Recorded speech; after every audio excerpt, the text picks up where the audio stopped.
Hi అండి, welcome back to our channel Revathi official. ఈరోజు నేను మీకు ఎలాంటి మసాలాలు లేకుండా గుత్తి వంకాయ కర్రీ ఎలా చేయాలో చూపించాలనుకుంటున్నాను.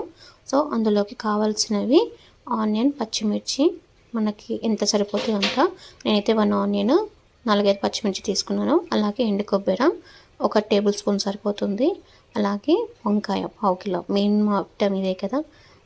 సో 250 గ్రామ్స్ తీసుకున్నాను. కొత్తిమీర, ఒక మిక్సీ జార్ తీసుకొని మనం వేయించి పెట్టుకున్న ఎండు కొబ్బరి, పల్లీలు, నువ్వులు, అలాగే గసగసాలు ఇవన్నీ వేసి దాంట్లో మనం నానబెట్టి పెట్టుకున్న చింతపండు నిమ్మకాయ సైజు కన్నా కొంచెం తక్కువ అది యాడ్ చేసుకోవాలి. యాడ్ చేసుకొని అందులో మనకు టేస్ట్ సరిపడా ఉప్పు, కారం యాడ్ చేసుకోవాలి.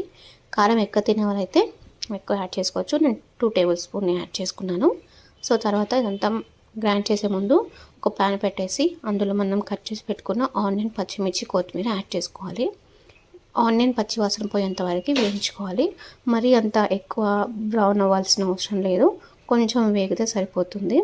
పచ్చి వాసన పోతే సరిపోతుంది. పచ్చి వాసన పోయిన తర్వాత చల్లార్చి ఆ మిక్సీ జార్లో మనం ఏవైతే యాడ్ చేసి పెట్టుకున్నామో అవన్నీ దాంట్లో ఇవన్నీ యాడ్ చేసుకోవాలి. యాడ్ చేసుకొని బాగా గ్రైండ్ చేసుకొని పెట్టుకోవాలి పేస్ట్ లాగా. సో తర్వాత చూడండి, నేను అవన్నీ యాడ్ చేసుకున్న తర్వాత ఫ్రై చేసిన చల్లారిన తర్వాత అందులో యాడ్ చేసేసి పేస్ట్లా అయితే చేసేసాను. తర్వాత ఒక కడాయి పెట్టేసి అందులో 4 టేబుల్ స్పూన్ ఆయిల్ యాడ్ చేసేసుకొని మనం కట్ చేసి పెట్టుకున్న వంకాయలు అందులో యాడ్ చేసుకున్నాను. వంకాయలు వేసే ముందు ఇందులో మనకి మసాలా దినుసులు యాడ్ చేసుకోవాలి. ఇవి ఉంటేనే టేస్ట్ ఉంటుంది, లేదంటే నార్మల్గా వంకాయ కర్రీ తిన్నట్టే అనిపిస్తుంది. సో ఇవి యాడ్ చేసుకున్న మసాలా దినుసులు యాడ్ చేసుకున్న తర్వాత కొంచెం వేగిన తర్వాత మధ్యలోకి కట్ చేసుకున్న వంకాయలు అందులో యాడ్ చేసుకోవాలి.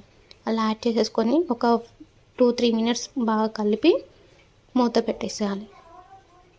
మూత పెడితే కొంచెం మగ్గుతాయి కదా. సో అప్పుడు మళ్ళీ మనం మూత తీసి అందులో ఉప్పు, కారం, పసుపు యాడ్ చేసుకోవాలి.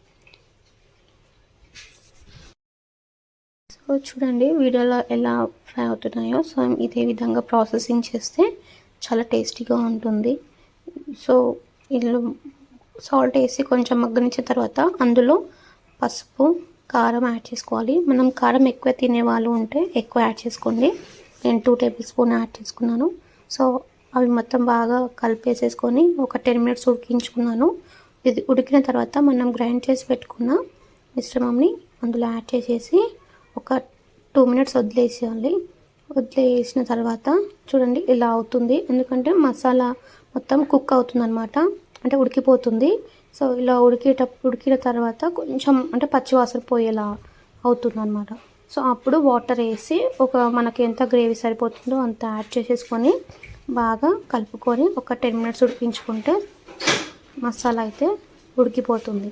చూడండి, నేను ఇందులో ఏమీ యాడ్ చేయలేదండి. మనం ఎంత సరిపోతుందో అది మాత్రమే యాడ్ చేసుకున్నాను. వాటర్ యాడ్ చేస్తే మొత్తం థిక్ అయిపోయింది. చూడండి ఎలా అయిపోయిందో, చాలా బాగుంటుందండి. ట్రై చేయండి.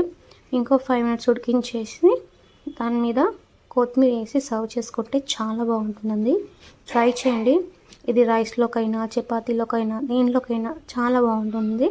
ట్రై చేసి నాకు మీ ఫీడ్బ్యాక్ కామెంట్ రూపంలో చెప్తారని మనస్ఫూర్తిగా కోరుకుంటున్నాను. వీడియో నచ్చితే లైక్ చేయండి, షేర్ చేయండి, నా ఛానల్ని అలాగే సబ్స్క్రైబ్ చేసుకోండి. థ్యాంక్స్ ఫర్ వాచింగ్ అండి. మీ సపోర్ట్ నాపై ఎప్పుడు ఇలాగే ఉండాలి.